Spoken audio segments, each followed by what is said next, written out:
Krishna, Krishna Krishna, Hare Hare, Hare Rama, Rama Rama, Hare Hare. Hare Krishna, Krishna Krishna, Hare Hare, Hare Rama, Rama Rama. Hare Krishna, I'm Rajarsi Dasa. Welcome to Hare Krishna today.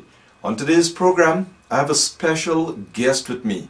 His Grace Kaunteya Dasa, a Western follower of Srila Prabhupada. Kaunteya Prabhu, welcome to the program Hare Krishna today. Hare Krishna, and thank you for having me here. Kaunteya Prabhu, perhaps first you can tell us something about your life before coming to Krishna consciousness and then your inspiration to join the Krishna consciousness movement. Okay, most of my life is after joining the Hare Krishna movement, but I was born in Italy, in Rome, and after a normal experience with education, I started wondering what to do with my life. So I had different ideas, different aspirations, and different hopes. I even tried at one point to maybe join the local religion, the Catholic Christianity as a priest. I considered different things. But there was this, I would say, thirst for knowledge, thirst for information beyond what is commonly available. And this kind of brought me to the Hare Krishna movement and search for more information about things, about reality. Perhaps you can tell our viewers something about what you do today, you're traveling around the world. Perhaps you can, and you've been to Guyana and to Trinidad also, so perhaps where our program is viewed, perhaps you can tell our followers, our viewers, what you do by traveling around the world.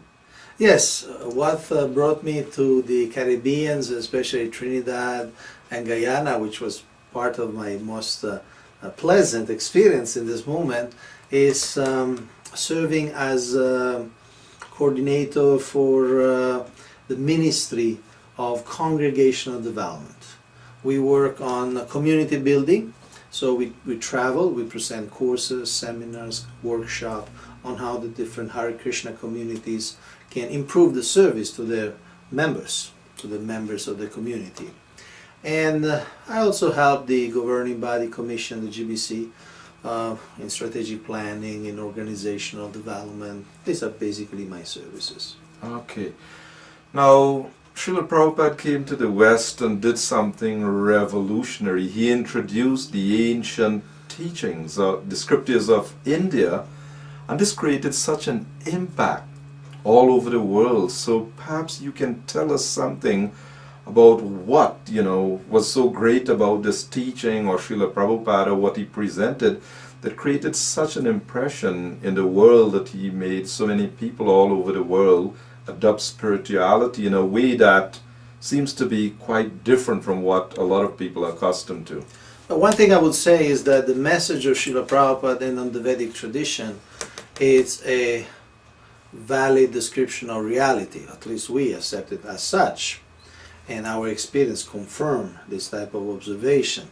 So the impact of this philosophy, of this way of life is there because it's consistent with reality. It's a real thing, it's the real deal. It's information about matter, about spirit, about the interaction between the two, the controller of both. And there are two aspects to the impact Srila Prabhupada brought in the world. One is the visible impact of creating, for instance, while he was alive on this world, about 108 temples, centers, communities, schools. That's we could say, the manifest impact.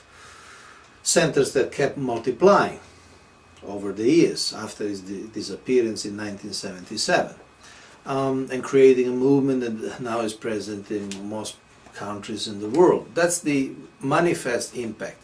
There is a subtler cultural impact which is more difficult to quantify, but is very, very, very important. How we see that even in mainstream knowledge or entertainment we see many elements that before Srila Prabhupada were quite esoteric, or many people did not consider, becoming part of the mainstream culture. I'll give you an example.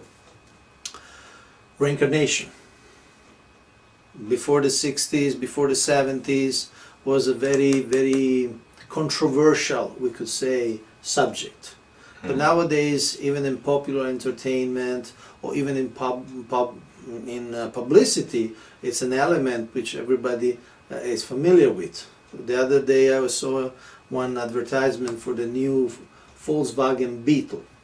And obviously their interest is just selling cars, nothing spiritual, philosophical about that. But they made a picture of the new Beetle and they said, when you are very good in a previous life, you get to come back as something much better. Interesting. That means that Volkswagen, a German car manufacturer, thinks that reincarnation is such a mainstream concept that can invest their money to publicize their car. So this is one example of the subtle or cultural impact that the coming of the Hare Krishna movement to the West is bringing about. You completed your PhD some years ago. Is it related to the Vedic teachings, what you did, or perhaps you can tell us something about that? Yes, I have a doctorate in Indo-Vedic psychology.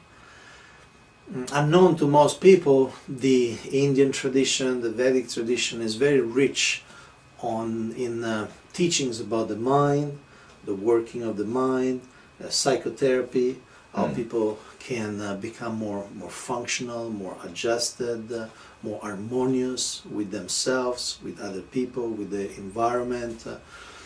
And there is a lot of information, starting from the Bhagavad Gita. The Bhagavad Gita, for instance, says that the mind can be the enemy or the friend of the living entity. And most of us have experience. Sometimes the mind gives us good ideas, sometimes the mind gives us terrible ideas. And not only the Bhagavad Gita gives this information, gives also the method how to control the mind, how to channel this energy, this powerful psychic energy, into something productive, into something progressive, into something beneficial for the self and for the world. Sometimes people think that this religious idea of having to control the mind is against my interest. I want pleasure and I prefer to just let my mind flow. So what's wrong with that? You see, the basis of freedom is discipline. It may sound paradoxical or contradictory, but whatever we want to do in life of beautiful, of praiseworthy, of noteworthy, needs some discipline. Just like we are talking in English now, unless we had learned the language, unless we apply grammar, which takes some control, some discipline, we couldn't communicate. It would just be a very, very wild bunch of sounds with no meanings. We would not be free to communicate unless we had applied some discipline. Same with music.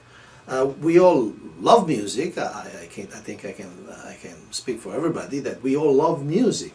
But to produce good music, it needs some discipline. It needs to control our fingers or other parts of our body to produce the right sounds with the right rhythm. So freedom to express oneself is actually based on the capacity of controlling our potentiality, our energy. So the mind is a very powerful energy. The mind can bring us in a millisecond to a place 10,000 kilometers away. So we are not demonizing the mind, and by controlling the mind, we are not saying doing something against the nature of the mind.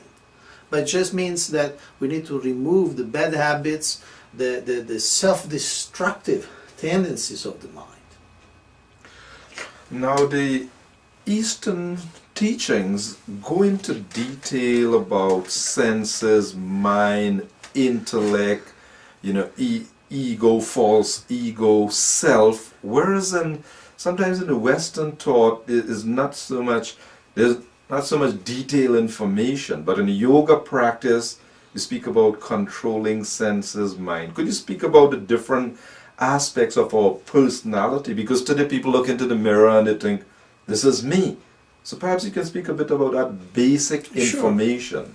See, the idea is that we are the self.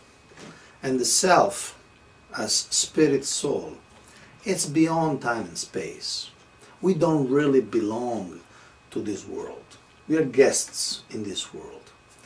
And we as eternal selves, we possess a spiritual identity with the capacity of perceiving, what we call the senses.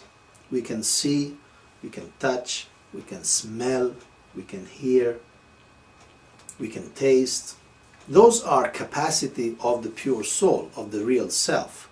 Now, because we want to experience, enjoy, and control this world, we are given a body made of matter that can interact through the senses with the object of this world. Now, one may ask, well, what's the proof? Well, of course, there's a lot of knowledge, a lot of information involved, but everybody is invited to do this experiment. When you go to sleep and you close your eyes, you begin to dream, and everyone has got this experience. You dream and you see things in your dream. You see colors, you see people, you hear sounds, but your eyes are shut, your eyes are closed. Now, if the soul, if the real self had no capacity to see beyond the senses, how we could see when the eyes were closed? It's a simple observation that we can experience sensual reality without our senses. Interesting. And these senses that we're using now to interact with the world are artificial and temporary. And in fact, we can also see that the perception change, the taste change. Sometimes we like a type of music at a certain age. As teenagers, we may like a certain type of music, and then the taste change with like a different type of music. We may like a certain type of movies, and then we change our taste. We may like a certain type of food, say as children, and then we change our taste when we become teenagers. So these senses are really very, very fluctuating. They're not the real senses of the self. Now sometimes people wonder, well, why do you religious people have to pursue all of that? Can't you be happy without pursuing, understanding all this information about the self and so on? See, everything is based, everything we do in this world is based on a sense of identity. Who am I? This is the basic distinction between a man and an animal. The man thinks, who am I? Why am I in this world? Is there life after death? So to develop first a correct sense of identity is the first step for a civilized person. And religious teachings in any tradition help us to develop this right identity. Because it's like if you have a long equation, but the first calculation is wrong. If you say 2 plus 2 equal to 5, all the remaining equation will be wrong.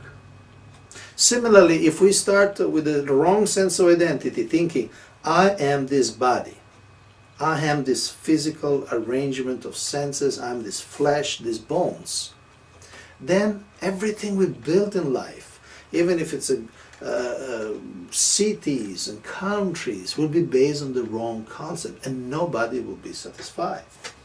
Unless we know what is the real self, we can never get happy. Now, in some places, when in any given time, people are distressed, they're suffering the loss of a dear one, someone died in the family or some close relative died, and very often we, in these circumstances, are there to maybe read some scripture or so. Perhaps you can speak a bit about coping or you know, because people want to know, well, if there's a God and He's good, why is it that we have to go through these painful experiences? So what can you say that could help us to be enlightened, or how can we be pacified in these circumstances, or what should we benefit? What benefit should we derive when we go through these, you know, very difficult times in life?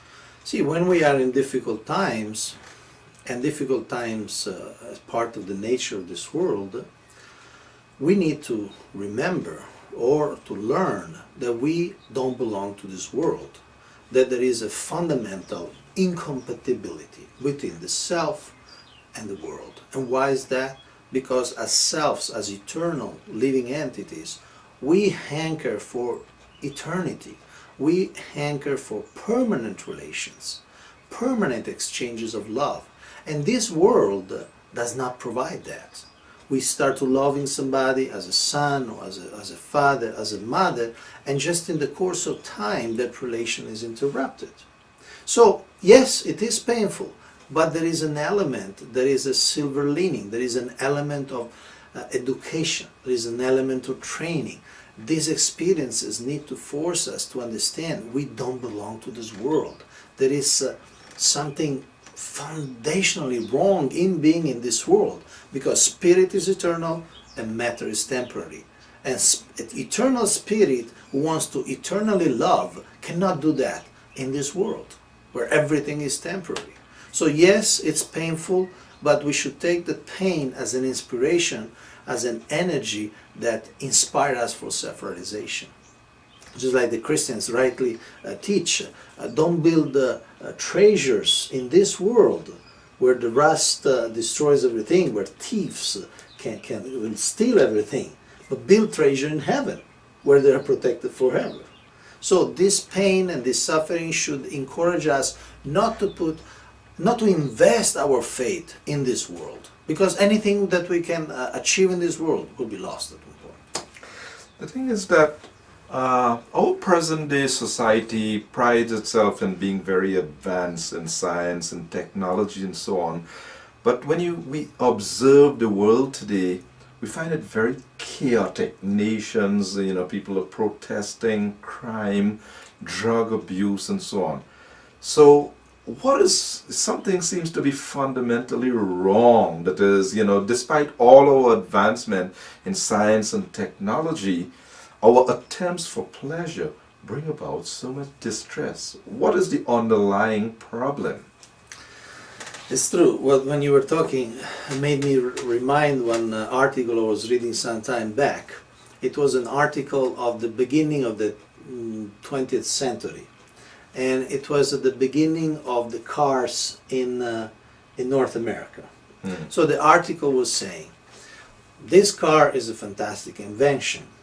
Now we have these horses, and we have this horse dung all over the place, so the cities are not clean. But now with these new cars, our cities will be much more clean. It will not all those problems will not be there. And just a few days ago, I was reading another article in Italy, which is considered part of the advanced world. In Italy, the average speed inside Italian city is the same average speed in the 17th century. To move in an Italian city in the 17th century will take 15 kilometers per hour. To move in an Italian city in the 21st century is still 15 kilometers per hour. So it's a fact. We want to solve the problems, but unfortunately we don't know what are the real problems. And in trying to solve the problems with technology, often we end up creating more and more problems that we couldn't even imagine when we were thinking about that. Albert Einstein said the problems we face today cannot be solved at the same level of thinking we were when we created them. Say that again. Please repeat that. I'm paraphrasing, but Albert Einstein said, the problems we face today cannot be solved at the same level of thinking we were when we created them. We have to change our paradigm. Exactly. We need to work on our sense of identity. Who am I? Why I'm in this world? Is there a controller of this world? What is my relation with that controller? So all bona fide religious traditions gave very solid information. But unfortunately, we don't use the same level of enthusiasm to find out about those aspects of life. And we create so much gadgets and gizmos that don't really satisfy our needs. Someone viewing our program may wonder, well, how could I as an individual incorporate some of these things you're speaking about into my life? So could you outline maybe an individual, what can they adopt in their life that will bring about some peace or some enlightenment, or what would you like to recommend for people to practically I would say adopt? people should connect with their tradition. Whatever religion or tradition they belong to, certainly there is some very good advice and very good practices. And we should invest time.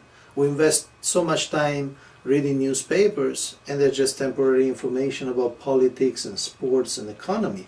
We should also invest time in reading our scriptures, whatever tradition you belong to. And we should take advantage of the methods the great wise men, the great saints of the past gave. Meditation, prayer. This is not a joke. These are the real needs for a human being to become more harmonious with the whole creation. So we need to put some time, put some energy, invest some attention in our tradition. There's a great deal of violence in a lot of places where our television programs are viewed, a lot of crime, murder, and things like that. But people have difficulty putting together that what I get is something that I, due to my actions, I have received this. Could you speak a little bit about this concept that our actions do bring about some reaction, good or bad? Yes, this is the difference, another difference between a human being and an animal. An animal only acts according to instinct. There is no detailed training, there are no laws. If a dog crosses the street with the red light, it's not put in jail, it's not fined, it's not expected to understand the higher order. It just acts. He wants to cross the road, he crosses the road. And nobody is going to punish them for that. But a human being is supposed to understand the laws of nature. It is supposed to understand its place. And it's supposed to understand that we have a responsibility, that when we make mistake, there are consequences to be paid. We have the freedom to make choices, but we don't have the freedom to escape the consequences. So we should act in a very responsible way. We should not just think that our impulses are the most important thing. Just like when to give you the same example, you may be speeding in your car and you see the red light. You may not feel happy that you have to brake and stop your car. But it's better that I stop my car. If I just feel, no, I just want to go, I was experiencing a nice rush of speed, let me not stop. There could be a mortal accident. Or you can be fine, and that little pleasure may cost you $200. So the human being should understand there are laws, not only the traffic rules, but there are laws in the universe, and we should harmonize with those laws. And the ancient scriptures of the world teach us how to harmonize with those laws. And if we neglect, we'll be punished. There's no alternative. Kaunteya Prabhu, we have exhausted our time. I'd like to thank you very much for being on the program. Thank you for giving me this opportunity to communicate. Thank you very much. Hare Krishna, I'm Rajarsi Dasa, and do join us again next week for another presentation. Hare Krishna.